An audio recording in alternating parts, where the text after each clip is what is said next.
From the MMA community making fun of Dustin Poirier again, all the way to things like Khamzat Chimaev using AI, today we are gathering all of the things that went trending within the MMA community today. Hello everybody and welcome back to another video. If you are new here, my name is Kyle. I am your guy with many YouTube channels. Guys, if you are new to this series over here, it's a combination between things that were picked out for us that a lot of people have to be talking about, some viral tweets, things like that. And there's a couple things that I sprinkle in there that I've seen throughout the week, so I think it makes for a pretty good video, guys. Let's get started with ACD MMA. I am 100% convinced that Conor McGregor that showed up for this fight this week was some sort of clone or doppelganger. It's actually kind of true. Like, it was an uncharacteristic version of McGregor that showed up. He's like, "Oh, Dustin, let me eat the hot sauce," and he was so overly respectful. You know what I mean? Shaking Dustin's hand, being respectful to the family. And what's crazy is a lot of people ended up falling for it. But the problem was, a lot of people ended up falling for it because Conor is we assumed that a lot of what he was doing was just an act for business, like his crazy antics and everything. You could also argue that Conor McGregor was really nice and respectful with this build-up because perhaps he didn't feel the need to get in Dustin's head because he was so confident that he would beat him. I don't know, but let's take a look at a couple replies over to that, okay? He sobered up and was dialed in for this fight. When he lost, he spiraled out of control for good. Yeah, that's kind of true. Yeah, that's kind of true. That's kind of true. And you could just tell, man. You could tell he definitely was sober for that fight, okay? He had just gotten on coke and was in the honeymoon phase with it. It doesn't last long. You know, that's always possible too, but I like the first reply to that a little bit better, to be honest with you. He thought he would walk through Dustin. Most fans did too. Only started getting nasty to him after he lost and couldn't take it. To be honest with you, this is the one that I kind of agree on. This is kind of what I was saying. The Conor McGregor... Oh, man, it's crazy that Conor has such an issue losing. Like, you remember when he first lost to Nate Diaz, how nicely he took that loss? I miss that Conor McGregor a lot. Let's continue on to what everybody was dogging on Dustin Poirier. I want to say about a week ago, okay? I swear this, bro, this guy's password's got to be like Dustin155. Dustin Poirier posted, "Yo, my Twitter's hacked." And I'm almost sure that this happened more than once recently, but... And we have everybody just guessing Dustin Poirier's password. Dustin56 after this, then Dustin57 maybe. Now it's got to be the Diamond155, that's true. You know what's crazy though is I could actually see Dustin Poirier making these passwords. I just really can. He seems like that type of guy. 100% it's just Gilly Goose 420. Could you imagine Dustin Poirier typing in his password for something? Gilly Goose. Paid in full 145, 155. This one I love. I could just see Dustin Poirier having such a simple password like this one, Diamond123. Could you not just see that? Could you not see it? I love Dustin Poirier, man, but he just seems like one of those guys, dude. Honestly, the Dustin Poirier, I guess, ride-in doesn't end there because Spinning Backfist posted this that Dustin's ready for war. And what do you notice about this picture? Okay, what do you notice? Something about Dustin? Maybe. To be honest with you, he is making a little bit of a goofy face over here, but it's not just that. What kind of shoes is he wearing in the gym? And this is what the internet took notice on, but I did not know this, that they were just outside playing football. That makes sense. I don't know why I should have thought about that, but it's Dustin Poirier, man. He's sometimes a little bit unexplainable, okay? Now he's going to get shin splits and pull a Conor. Yeah, honestly, what are you wearing him like that for, okay? My boy's ready for that Gilly. Yup, gonna sink it right in, dude. Gonna sink it right in. But let's continue on over to a post from the previous weigh-in show. I watched this live, and I was like, did I just hear that correctly? Did I just hear that right? Listen to this, okay? On the TV is what I'm looking at in my email because they put some crazy shit on the bottom. On this, I don't know what this is. Look at this, man. Look at this on the bottom. Why would that be on my... Yeah, why would that be You would not want to see a rematch of Tatiana Suarez and cancer. The way Anik just reads it. Cormier was trying not to say it. You would not want to see a rematch of Tatiana Suarez and cancer. No, I don't understand why that's on my deal, bro. Anyhow, somebody try to set me up, dog. Somebody try to set me up. Anyhow, I want to see Islam. What were they thinking back there? Yeah, somebody must have actually, legitimately trying to make Daniel Cormier just look horrible. Because could you imagine if he said that? Honestly. Yeah, that's F. Whoever wrote that should be fired. DC probably shouldn't have read that, though. But he didn't read it. Anik read it. Man, that's crazy. Okay, this one. You think I'm just gonna sit here and let you swap my cue cards out, John? Could you imagine, dude? Could you imagine John Jones back there, just like, all right, Daniel, this is no, let me take care of this. All right, this is what Daniel's gonna say. You're gonna put this right in here, okay? I love it. I love imagining like ridiculous storylines like that. Anakin's go for making sure we know what it said, and Bisping is insane for that laugh. I feel like Bisping was kind of more laughing at like not the idea that she would be rematching Cancer, but just at the idea that like the situation's funny, because honestly, the situation is funny. Let's continue on to some fight news. Of course, we have Mario Bautista versus Marlon Vera. The kind of trending topic that went along with this is the hate watch of the century is coming. I pray Cheeto brutalizes him. I still don't think that Mario Bautista deserves the amount of hate that he has been receiving, but at the same time, I kind of find it funny how much everybody is literally just dogging on him for one performance, okay? I'm 100% confident Bautista beats him easy. Cheeto might be the biggest fraud to ever fight for a UFC title. I don't think that he's a fraud. I just don't think that he belongs necessarily at the top of the 135 division. He's a very capable fighter, very tough guy, has great technique. He just needs to be a little bit more active. I'm very confident that Bautista beats him as well, though.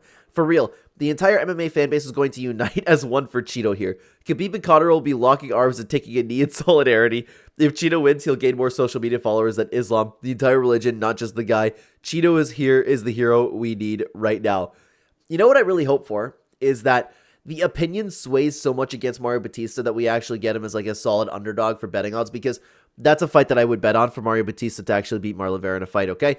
Let's continue on to Tai Tuivasa being a professional UFC athlete. People are talking about, like, people have been talking about how fat Tai Tuivasa got, and while it's true, he certainly has gained weight, but he's always been a big guy. Like, honestly, I don't see like the crazy. He's never been a guy that could jump on a boat. Like, if you told me that Tai Tuivasa fell off a boat without watching his video, I would just totally believe you.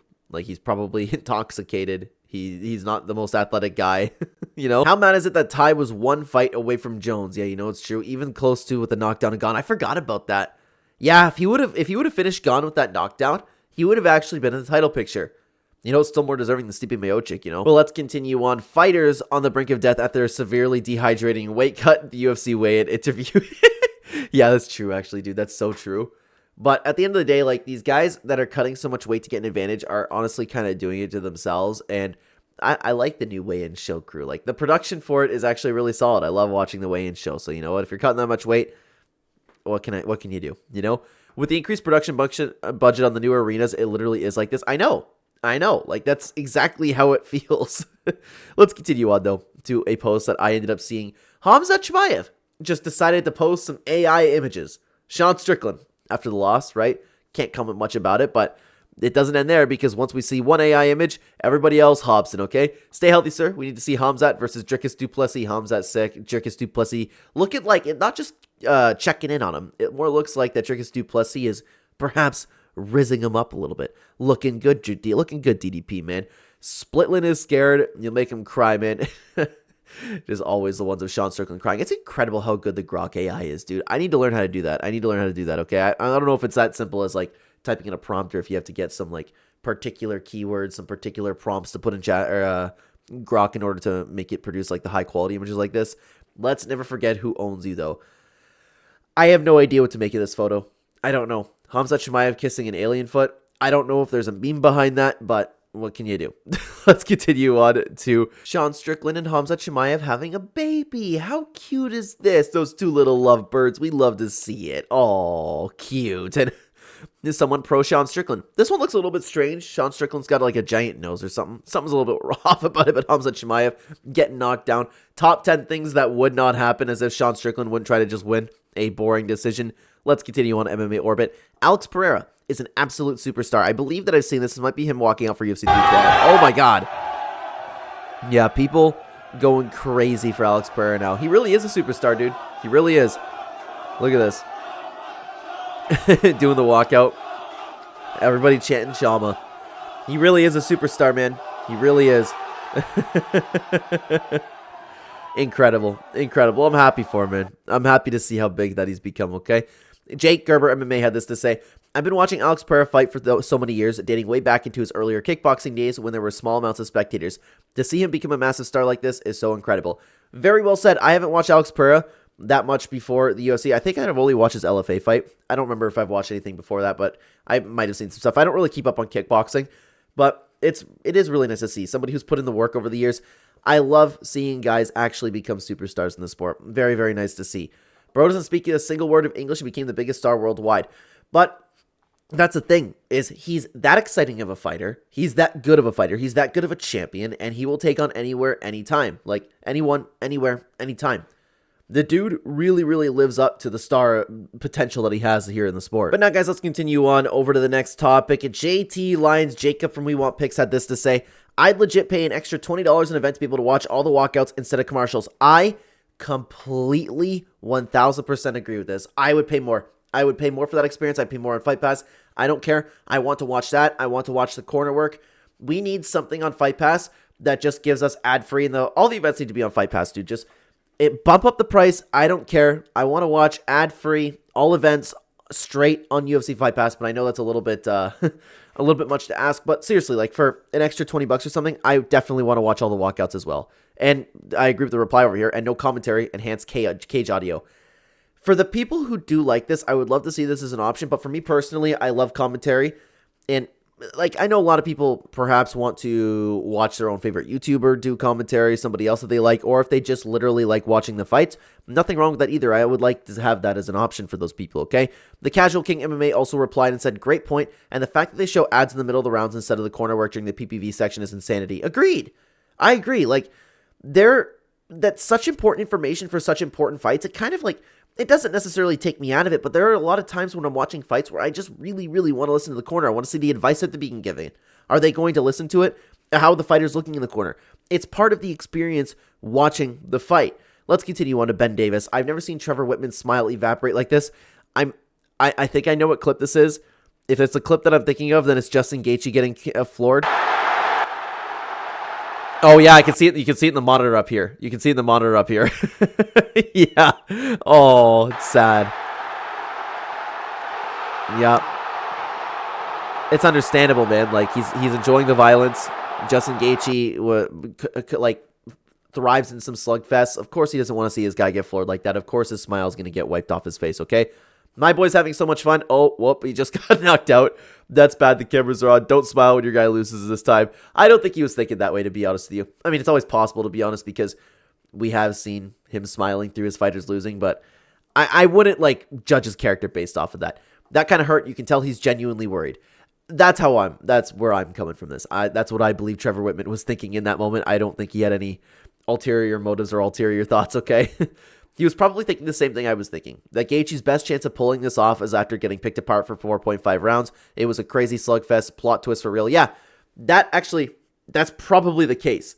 Justin Gaethje has all the potential in the world to knock out Max Holloway if they're just swinging. Like, come on, Gaethje, let's do it right now. Oh, and he's knocked out.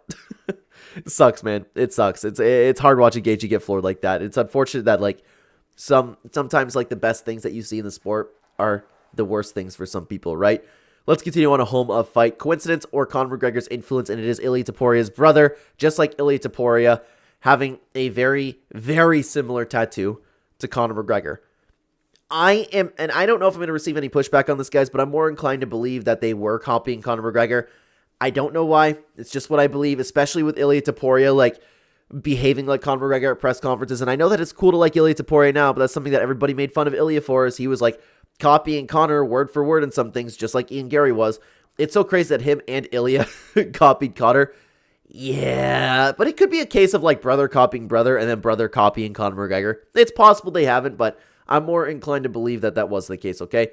They both have a weird obsession with him. Imagine both brothers almost getting matching tattoos of him. Kind of creepy. Yeah. But here, as for the reply over here, I don't care that Prime Conor was generational. It's weird, dude. It's just weird, okay? Fat boys. All of them. Let's continue on to a post about Dricus du Plessis. The Combat Hub had this to say: champions like this are a dying breed, wants to fight the top contenders and wants other contenders to establish a queue for after. Not calling for a boxing match, a double champ fight, or a legacy fight against a washed 4-year-old that was champ years ago. Good stuff. Now, I know that he did call out Alex Pereira, but for the most part, like, that statement absolutely is correct. And of course, it's a quote tweet from Championship Rounds. Dricus du Plessis wants to see Nassourdine Imavov fight Kyle Braujo in a title eliminator while he fights Khamzat Chimaev for the next title. I love that. I love that. And I know he's been talking about, I don't remember exactly what DDP said, but something along the lines of he needs to establish himself as champion and needs to kind of clear out the division a little bit before he ends up going for another belt. And I know he did call out Alex Pereira. Could be a combination of just the hype or just keeping his options open, potentially setting up a fight. But I honestly really respect Dricus du Plessis as a champion. Sandhagen would have been the same had he been champ. Only a few fighters like this. Yeah, I can see Corey Sandhagen being like this. And it's too bad, man. Corey Sandhagen would have made for a good champion as well. Let's continue on to Victor Damone Jr. None of the options you mentioned are available for him. But anyway, it's interesting that all those scenarios make the underpaid fighter more money, but the ask is to make the least amount of money possible and just do what you're told by the promoter. Interesting take. No, I'm sorry. Like, I get where you're coming from. I get it. But you're going to make money by building yourself up to be a great champion. You're going to make... It'll work out for you in the long run if you're a very capable fighter. You do as the company asks, and he's got to be making good money too. I don't know what kind of contract Dricus du Plessis is on, but he had... Like, they're huge fights for him. Khamzat Chimaev is a massive fight for him. Any Sean Strickland rematch, an Israel Adesanya rematch down the road would be fantastic. Nassourdine Imavov and Kyle Braujo, I'm sure, like... That's where you get a little bit dicey, but if he keeps winning those fights, which he very well could, then the super fights come, then all the money comes, and he's already a star DDP. I do disagree with that one. Let's continue on to Na LMAO. Did you watch post-fight interview? He literally called for the 205 fight with Alex in the cage. I get that, and you're not wrong. It could have been a combination of hype or just keeping his options open, but to be honest with you, like, I wouldn't blame DDP for taking that if that's what the UFC wanted, but from everything that we have seen from him, he is a very respectable champion, and he is focusing on his division, okay? It literally just makes sense. I'm the champ, so I'll fight the number one contender. Then the next two guys should fight each other, so then we're down to that winner versus this winner. I know. It's literally just logic. We are in a horrible state of UFC champions, man. But you know what? Speaking of the state of UFC champions, what about the state of Power Slap? A little while ago, I reacted to a video about the broken state of Power Slap, and I would love to have you guys watch that video. It was very interesting to take a dive into. Thank you so much for being here, everybody. Take care.